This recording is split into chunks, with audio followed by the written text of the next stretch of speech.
అంటే అదంత కదా. కారుణిక రాయ ఇది. ఎప్పుడు మనిషి అధర్మం వైపు వెళ్తాడో ధర్మాన్ని కాపాడడానికి ఆ ఈశ్వరుడు తన గణాల్ని పంపుతూనే ఉంటాడు.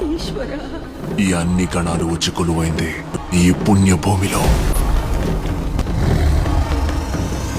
అక్కడ బ్రహ్మరాక్షసుడున్నాడు. మమ్మల్ని చూడ్డానికి మీరు వచ్చారు, మిమ్మల్ని చూడ్డానికి మేము రాకూడదా?